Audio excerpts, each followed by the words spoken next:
Bismillahirrahmanirrahim. Assalamualaikum warahmatullahi wabarakatuh.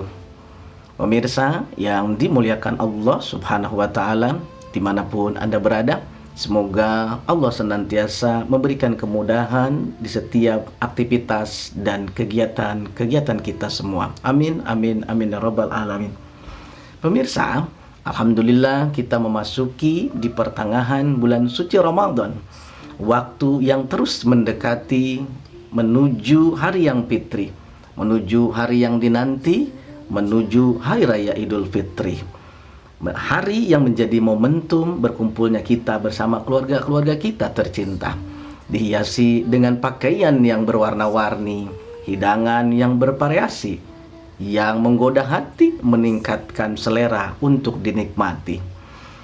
Biasanya hidangan yang tersaji ada daging sapi yang dibuat rendang untuk dicicipi.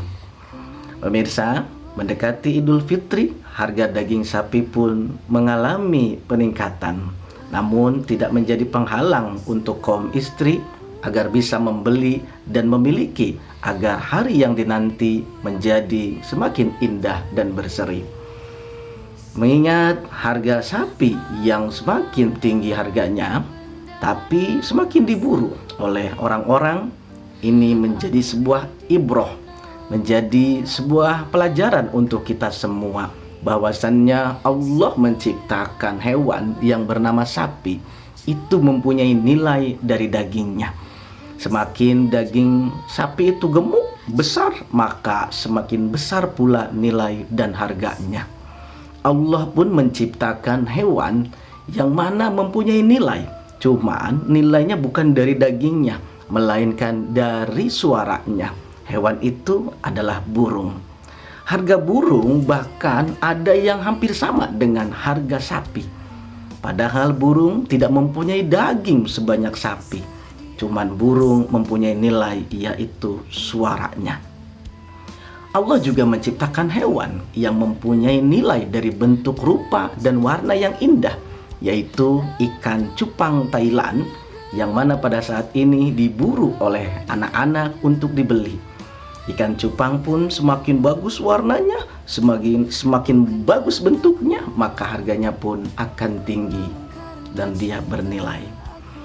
Pemirsa yang dimuliakan Allah subhanahu wa ta'ala, jika sapi mempunyai nilai pada dagingnya, jika burung mempunyai nilai pada suaranya, jika ikan cupang mempunyai nilai pada bentuk dan keindahan warnanya, lalu di mana letak nilai manusia di hadapan Allah subhanahu wa ta'ala?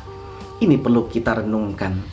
Rasulullah Shallallahu Alaihi Wasallam bersabda bahwasannya innallaha la yanzuru ila ajsamikum wala suwarikum walakinnallaha yanzuru ila qulubikum wa amalikum. Kata Nabi Muhammad sallallahu alaihi wasallam bahwasannya Allah itu tidak menilai manusia itu dari bentuk rupanya.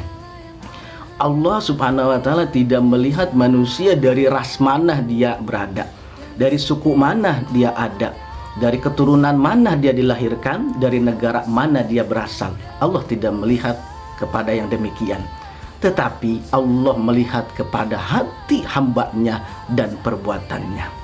Pemirsa, hati yang bagus, perbuatan yang bagus, amal soleh yang dilakukan tentunya diiringi atas ilmu pengetahuan. Tidak mungkin ada orang yang bisa beramal soleh tanpa ilmu. Maka Allah subhanahu wa ta'ala berfirman bahwasannya yarfa'illahu alladhina amanu minkum walladzina utul ilma darajat. Allah mengangkat hambanya yang beriman kepadanya, hambanya yang percaya bahwasannya Tuhannya adalah Allah Rabbul Alamin, sang pemilik alam semesta ini. Allah angkat derajatnya orang-orang yang beriman, dan Allah juga mengangkat orang-orang yang diberi pengetahuan atau orang-orang yang berilmu. Kalau Allah sudah mengangkat orang-orang yang beriman dan yang berilmu, maka semua ciptaannya pun akan menghormatinya. Pemirsa yang dimuliakan Allah subhanahu wa ta'ala, maka hiasilah diri kita ini dengan ketakwaan, keimanan, hati yang bersih, hati yang dipenuhi dengan sirullah, hati yang dipenuhi dengan ilmu, maka insya Allah kita akan menjadi khairun nas anfa'uhum linnas. Sebaik-baiknya manusia adalah yang berguna bagi manusia lainnya. Inilah yang bisa disampaikan. Nilai manusia terletak pada amal solehnya, perbuatannya, dan hatinya. Kalaupun manusia dinilai dari dagingnya, daging manusia tidak akan bisa dijual. Orang mati pasti langsung dikuburkan. Manusia dinilai bukan dari suaranya, manusia juga bukan dinilai dari rupanya. Manusia Allah nilai dari hatinya dan amal solehnya yang berdasarkan ilmu pengetahuan. Ini saja yang bisa disampaikan. Mohon maaf atas segala kekeliruan dan kesalahan. Wabillahi taufiq wal hidayah. Semoga bermanfaat. Wassalamualaikum warahmatullahi wabarakatuh.